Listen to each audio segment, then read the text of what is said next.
18 വർഷങ്ങൾക്ക് ശേഷം ചുരുളഴിഞ്ഞ് അഞ്ചൽ കൂട്ടക്കൊലക്കേസ്. 2006 ഫെബ്രുവരിയിൽ അഞ്ചൽ സ്വദേശിയായ രഞ്ജിനിയെയും ഇരട്ട കുട്ടികളെയും കൊലപ്പെടുത്തിയ പ്രതികളെ കഴിഞ്ഞ ദിവസമാണ് CBI പിടികൂടിയത്.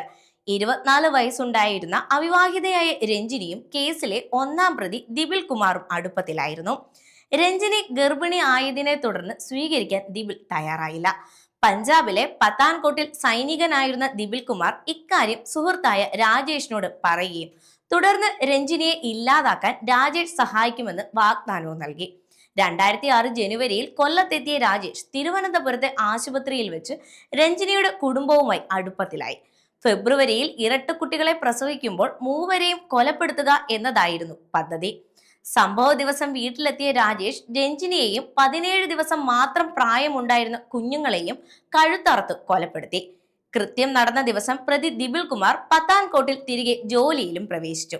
അന്വേഷണം വന്നാലും പിടിക്കപ്പെടാതിരിക്കാനുള്ള തന്ത്രമായിരുന്നു ഇത്. എന്നാൽ അന്വേഷണം ശക്തമായതോടെ പ്രതികൾ മുങ്ങി.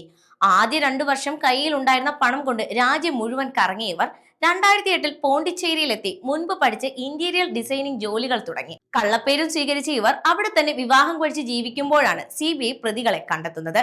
രണ്ടാം പ്രതി കണ്ണൂർ സ്വദേശി രാജേഷ് ആണ് കൊലപാതകങ്ങൾ നടത്തിയതെന്നാണ് ദിപിൽ കുമാറിന്റെ മൊഴി.